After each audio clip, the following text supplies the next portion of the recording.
இந்து மதத்தின் குறியீடுகளை பற்றி இந்த பதிவில் நாம் காண்போம். ஒவ்வொரு மதமும் தனக்கென்று சில குறியீடுகளை கொண்டிருக்கிறது. சில முக்கியமான இந்து குறியீடுகள் வருமாறு: பிரணவம் அல்லது ஓம். பிரணவம் என்பது ஆ, உ, மா ஆகிய 3 எழுத்துக்களால் ஆனது. ஒவ்வொரு எழுத்துக்கும் அதற்கே உரிய பொருளும் தகுதிப்பாடும் உண்டு. ஆ என்ற எழுத்து தொடக்கத்தை குறிக்கிறது.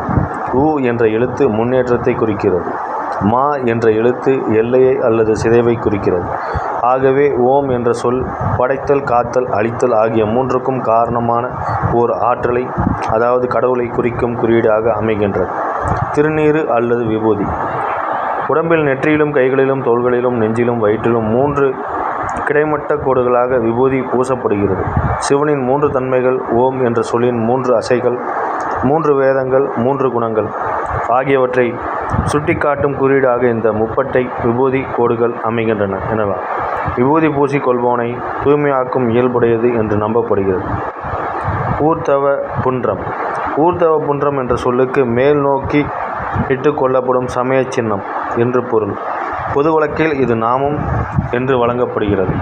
வைஷ்ணவ நம்பிக்கைக்குரிய இந்த சமய சின்னத்தை உடம்பின் பல்வேறு பாகங்களிலும் இட்டுக்கொள்ளும்போது இறைவன் நாராயணனின் பல்வேறு பெயர்களை, அதாவது நாமங்களை கிருஷ்ணா, கேசவா, மதுசூதவா என்று உச்சரித்து கொண்டே இட்டுக்கொள்ள வேண்டும். இவ்வாறு உடலில் ஒவ்வொரு இடங்களிலும் இட்டுக்கொள்ளப்படும் இந்த சமயம் சின்னம் இறைவன் நாராயணனின் பல்வேறு அம்சங்களை பிரதிநிதிப்படுத்துவதாக கருதப்படுகிறது. நாமத்தை சொல்லியபடியே இட்டுக்கொள்ளும் ஊர்த்தவ புன்றம் நாமம் என்றே அறியப்படலாயிற்று. இடது தோளில் சங்கு முத்திரையும் வலது தோளில் சக்கர முத்திரையையும் இட்டுக்கொள்வது என்பது ஸ்ரீ ராமானுஜரின் தொண்டர்களாகிய ஸ்ரீ வைஷ்ணவர்களுக்கு முக்கியமான குறியீடு ஆகும்.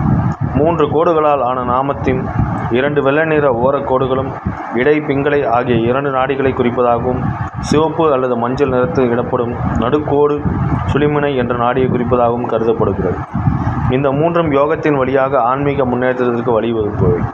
வடகலை வைஷ்ணவர்கள் இட்டுக்கொள்ளும் ஊர்த்தவ புன்றத்தின் வெளிக்கோடுகள் ஆங்கிலத்தில் யூ என்ற எழுத்தின் வடிவத்திலும், பெண்களை வைஷ்ணவர்கள் இட்டுக்கொள்ளும் ஊர்த்தவ புன்றத்தின் வெளிக்கோடுகள் ஆங்கிலத்தில் ஒய் என்ற எழுத்தின் வடிவத்திலும் அமைகின்றன.